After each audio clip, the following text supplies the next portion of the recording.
Menteri Keuangan RI Purbayayudi Sadewa menyiapkan anggaran untuk kebutuhan penanganan bencana gempa di Nusa Tenggara Timur. Adapun anggaran ada di BNPB sekitar 5 triliun rupiah. Menurut Purbaya, anggaran bersifat siaga dapat bertambah sesuai kebutuhan real di lapangan. Kan dana bencana itu selalu standby 5 triliun, sebagian dipakai untuk Aceh mungkin. Tapi kalau kurang kita tambah lagi, tergantung si BNPB-nya minta berapa. Mereka bilang udah kirim surat kemarin, kita akan follow up cepat.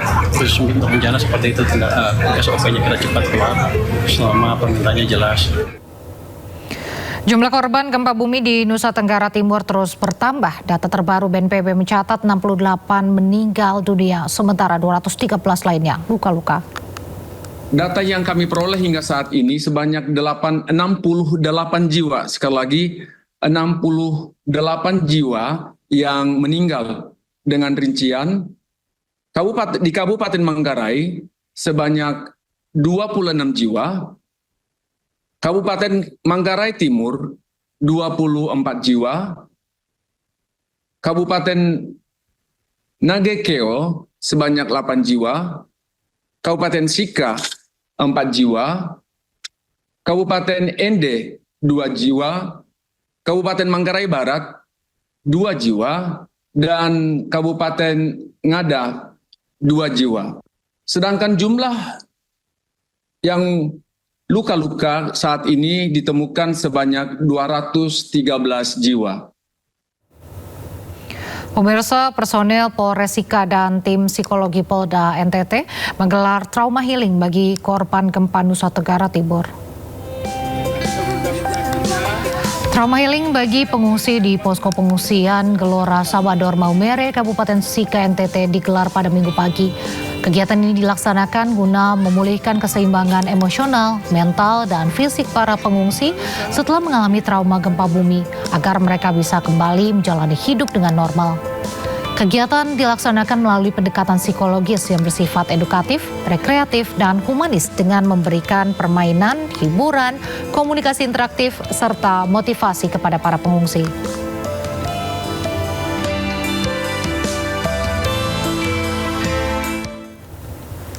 Pemirsa, Kepala Badan Gizi Nasional Sudaryono menginstruksikan seluruh satuan pelayanan pemenuhan gizi terdekat di sekitar lokasi bencana gempa NTT untuk siaga membantu pemenuhan makanan bagi masyarakat terdampak. Sebagai langkah penanganan darurat, BKN resmi merevisi Surat Edaran Nomor 7 Tahun 2025 yang disesuaikan dengan kondisi tanggap darurat terkini. Saya juga ingin menyampaikan kepada dapur-dapur di wilayah terdampak gempa yang hari ini terjadi gempa di NTT.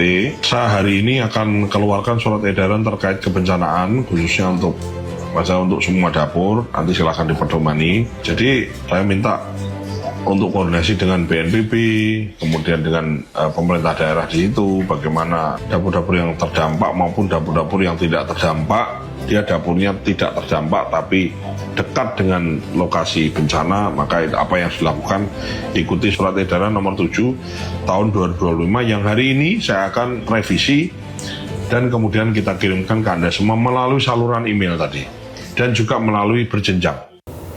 Masih di Sindosore, pemirsa, Badan Meteorologi, Klimatologi, dan Geofisika memprediksi gempa susulan di wilayah Nusa Tenggara Timur terjadi hingga 3 atau 4 minggu ke depan.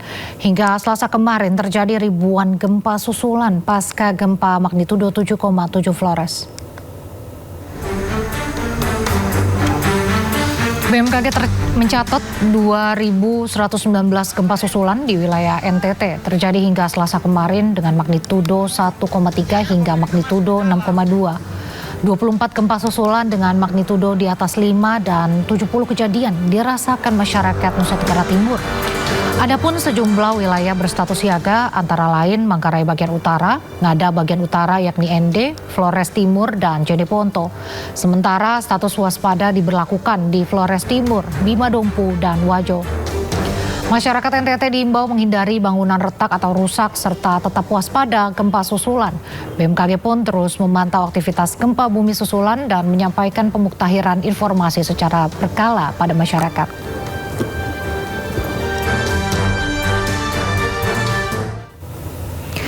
Pemirsa, gempa bumi magnitudo 5,8 kembali mengguncang wilayah Nagekeo, Nusa Tenggara Timur.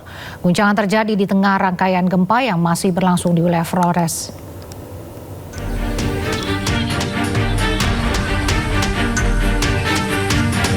Gempa bumi susulan berkekuatan magnitudo 5,8 yang berpusat di wilayah Nagekeo pada Senin pagi merusak permukiman warga. Kerusakan terparah terjadi di Dusun Watubara, Mukusaki, Wewaria. Dinding rumah retak hingga ambruk, sementara bagian bangunan lainnya rusak parah dan tak lagi bisa dihuni. Ini kondisi rumahnya. Akibat gempa ini warga terpaksa beraktivitas di luar rumah. Mereka khawatir bangunan runtuh jika sewaktu-waktu terjadi gempa susulan. Mungkin kalau ada hal-hal atau ada bantuan, yang paling utama adalah air minum, kemudian makanan, lalu kalau bisa untuk tenda untuk kami tinggal sementara. Hingga Senin sore, warga juga mengaku belum menerima bantuan darurat dari pemerintah Kabupaten Ende. Warga berharap petugas segera datang mendata kerusakan serta menyalurkan logistik dan menyiapkan tempat pengungsian bagi warga yang rumahnya sudah tidak layak huni. Dari Ende, Nusa Tenggara Timur, Joni Nura, iNews melaporkan. Hari ketiga pasca gempa, Kabasarnas dan Menteri Dalam Negeri Tito Karnavian meninjau posko memastikan operasi SAR berjalan maksimal di Manggarai Timur.